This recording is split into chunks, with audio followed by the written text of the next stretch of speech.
because he's bored and unemployed for each September day. There is a certain video game that Holavoir is going to play. Today's game is F-Zero.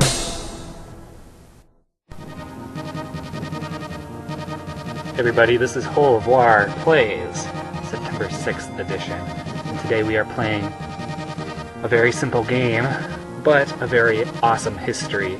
It's called F-Zero, and critically acclaimed because you will know this game most likely from Captain Falcon appearing in the Super Smash Bros. Series, as he has appeared in basically every game since its inception.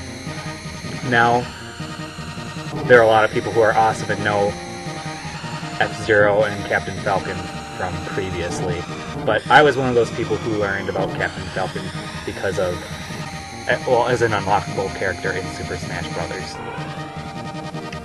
So, this will be a shorter review slash video for today, just based on the time period that I'm starting this recording, and the fact that I don't have a lot of time. But, that's just enough time for us to do a Grand Prix and talk about a little bit of the history behind this game and its existence. So, I just selected the Grand Prix, and this is a one-player racing game. There's no two-player option. So, the first thing you do is you select your vehicle, and you'll notice there's only 4 vehicles available. Well, with each game came an instruction manual that had a little bit of a comic theme to it, and in that comic you'll learn about each of these 4 characters. Captain Falcon drives the Blue Falcon, which is blue. I think this is James Stewart's vehicle, I'm not exactly sure, and this is the green guy. I'm awful with names when I'm not looking at the manual. And then this is the one girl. So I did a bad job of explaining those characters, but you can look this up pretty easily. So, once you select your vehicle, you're given a lot of, blah blah blah, but you learn this is a futuristic racing game. 457 kilometers an hour, wow.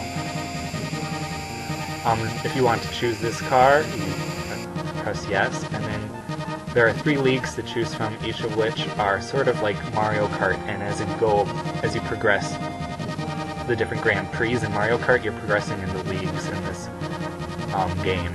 So King League is the hardest. We're gonna do Night League and Beginner because I'm a loser, just to give you a taste of this game. So, here I am at the beginning of the race. And I forgot which button was go. But B is the accelerator, and you can slide with the left and right triggers,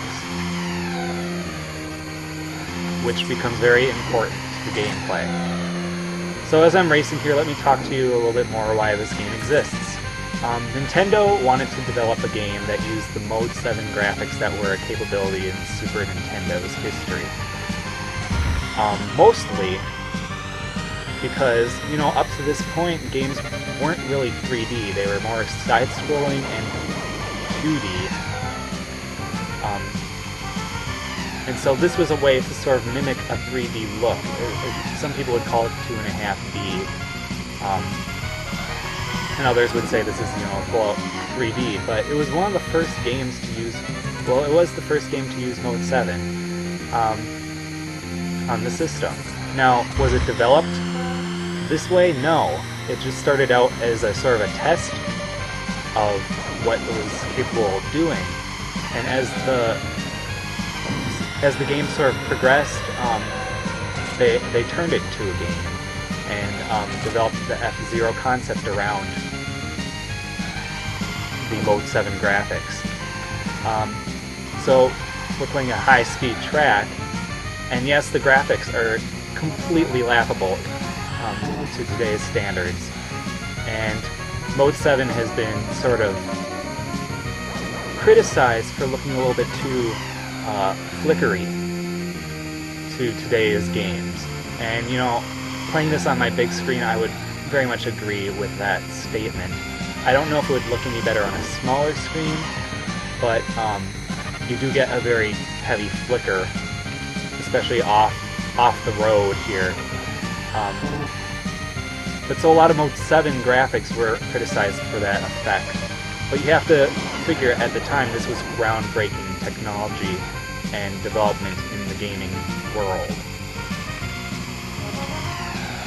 Another thing I can tell you about is obviously Super Mario Kart is similar in that it uses Mode 7 to create its tracks. And I do believe Shigeru Miyamoto wanted to make that kind of game after seeing F-Zero and its inception into the gaming world and its success. So as you can see here, after you finish a race, for whatever reason, F-Zero likes pastel colors. It'll tell you the rank and how fast your laps are, like most races. For a total of 2 minutes, 22 seconds, I got second place. Not awful, but it means I still progress. Now we're at Big Blue, and you'll recognize this theme immediately. Gotta love it.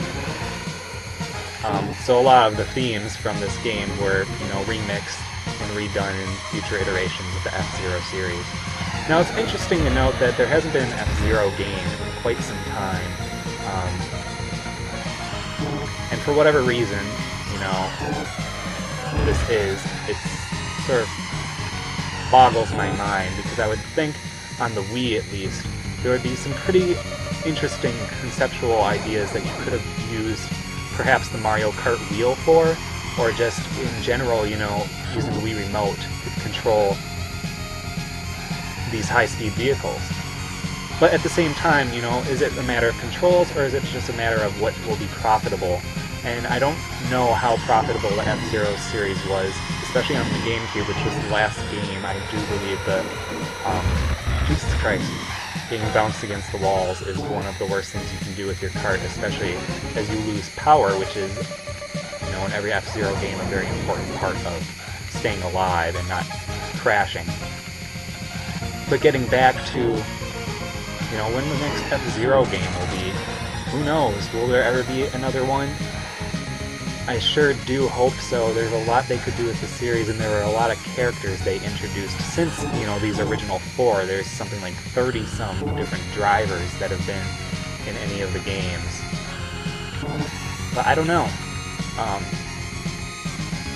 Only time will tell. There has to be the demand for it, and is Captain Falcon and F-Zero series really high in demand? No, it's not. There are plenty of other series, and of course, gaming is always ever-changing. So it's a mystery. Now, as I race the Big Blue track here, you'll see those orange vehicles are not competitors. Well, they might be. I'm not quite sure about that. But it's almost like there's traffic on the track, and I hate that.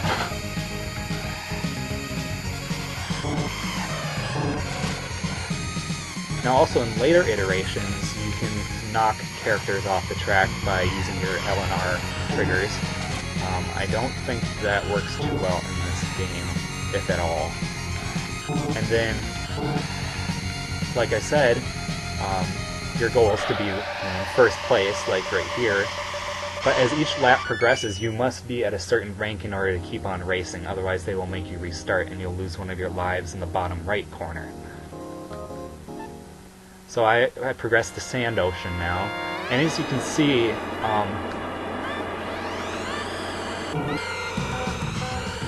you'll notice that the tracks don't really change graphically all that much. You'll see a difference in the way the tracks are outlined, of course, but, someone could say this is just a carbon copy of the last race, except they've changed this, the blue ocean into sand-colored sand, I guess. So, what, was capable back then was pretty limited also. The track is completely flat. They try to simulate going up in the air with jumps and stuff, and I don't think there's even a jump on this track. But hey, it's Super Nintendo, and it was in 1991 when this game was released. It was one of the first games released for the console, so can you really criticize it too much? No.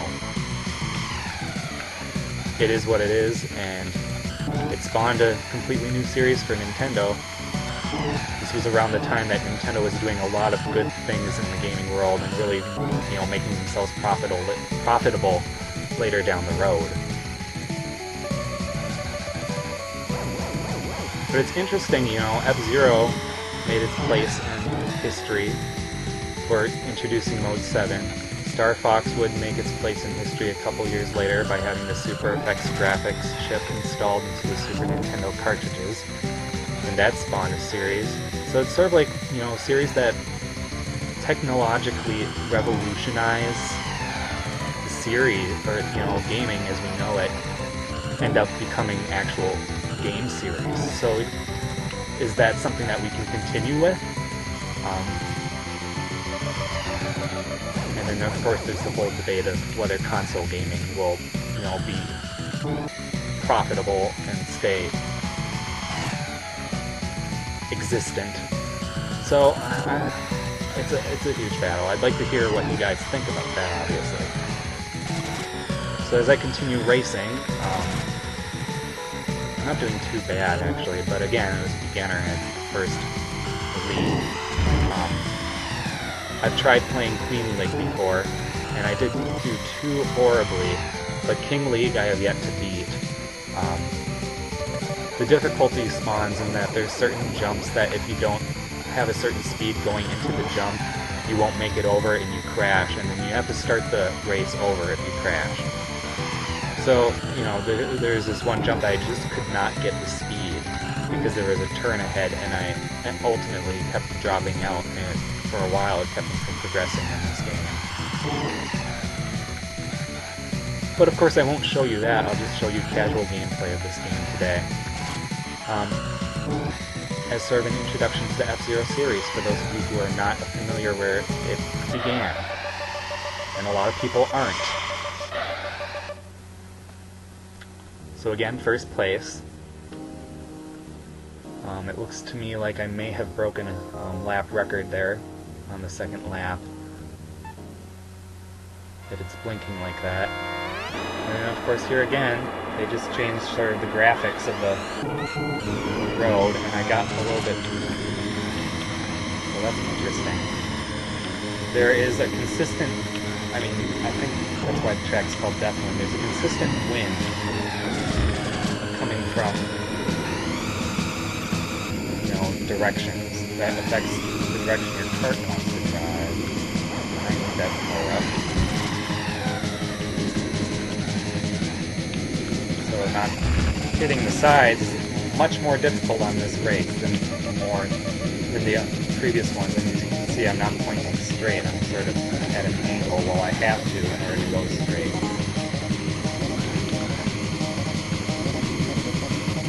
They could do different things with their races.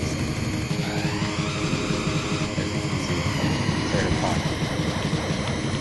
That's the only power strip in this entire race, so I have to be very careful not to get hit by the wall, and I've not been able to hold first yet.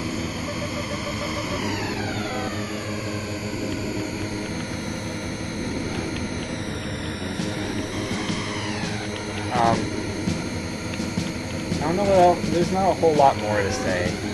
I did mention earlier that they introduced quite a bit more characters into the game series, especially with the introduction of F-Zero X for the Nintendo 64. I think that came out in '98. I'm not 100% sure on that. And then of course, F-Zero GX, also known as AX, for the arcade version that came out for the GameCube in '02. You can also guess on that date. I think there is also a couple other F-Zero games for handheld devices. I'm not familiar with those because I'm not familiar with handhelds. But it did make itself, you know, a place in Nintendo's franchises. And thus probably... Okay. times people decide they want to poke me into a wall.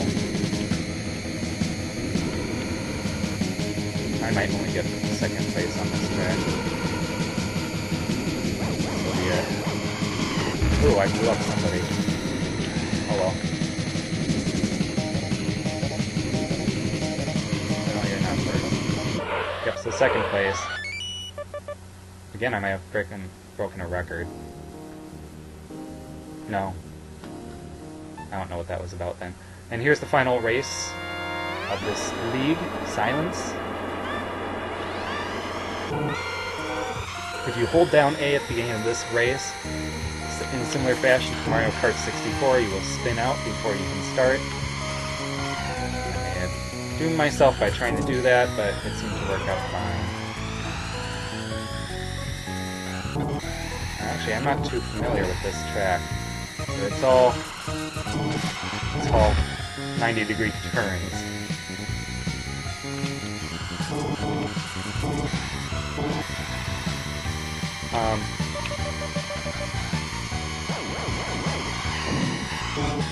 So what people think about F-Zero as a series is kind of mixed and based, again, you know, on what people see in the Super Smash Brothers games, which is very, you know, it has almost nothing to do with the F-Zero racing. And a lot of that can be said about the fact that, you know, it's a fighting game, it's a different genre, but also a lot can be said about the fact that they had to make up a lot about Captain Falcon based on only what was known from this game, and F-Zero X may have only been coming out just before, and that was cheap because I didn't have enough turn space to get that jump. I'm not quite sure F-Zero X was released before Super Smash Bros., the original game. So did, you know, the developers of that game basically develop Captain Falcon as a personality?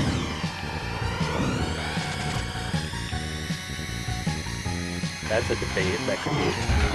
See, like, that is what happens if you're not careful. And if you fly off the track, you will crash. Now I lose a life in the bottom right corner. You'll see in a second. I didn't have a lot of a chance to begin with, so I'll try this one more time, otherwise I'll just abandon the race. I'm not too concerned about actually finishing this.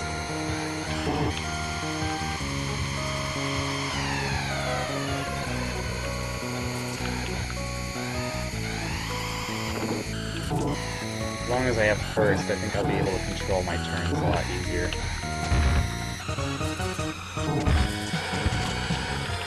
It's much more difficult when I'm debating road space with others, as you can imagine.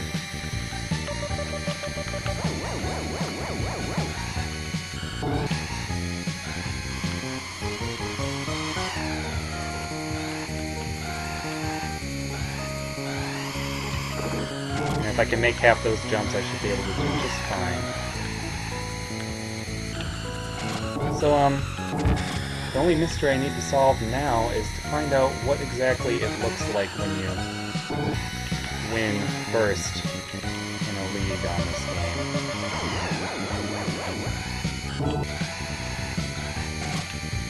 I have plenty of power, and I'm still in first. Didn't quite make that jump, but I did fine enough to stay ahead of Giant Evil Guy. I only call him that because he plays a large part in the storyline of F-Zero GX, which really drives me nuts. And he thinks he's all that, and he's not really, and he ends up crashing. Like the third chapter, and F-Zero GX is unanimously known for being an unusually difficult recent game, especially on the GameCube. If you can manage to beat the storyline on F-Zero GX, you should, like, hug a tree and your brother and sisters, because it is one of the most difficult, and of course I lost first place now just by doing that. It's one of the most difficult storylines to complete. Some of those races, if you make one mistake, you are basically out. And, you know, that's sort of true of this entire series. God damn it. There's not very much room for error in F-Zero as a series. As you can see, you know, bumping into the walls can cause me to lose first place.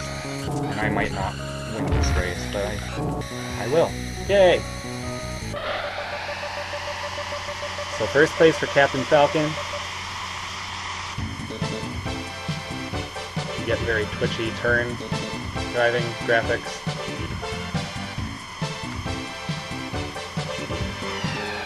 A lock-in, I can't press any buttons for whatever reason. Oh, they're gonna review all the races I did. Great. So this is F-Zero for the Super Nintendo. Again, well, maybe not again. But, this game actually made its way to the Virtual Console in 2006, and it's also available on the Wii U as of February of this year. So if you have the Wii U at home, you can get this game off their site and play for yourself. And if you don't have the Wii U, well, you can always emulate F-Zero. As you can see there, I probably made a lot of new records here. And it's only been completed 5 times, so you'll see here that various records have been made. Feel bad for the guy who only completed 230 versus 205.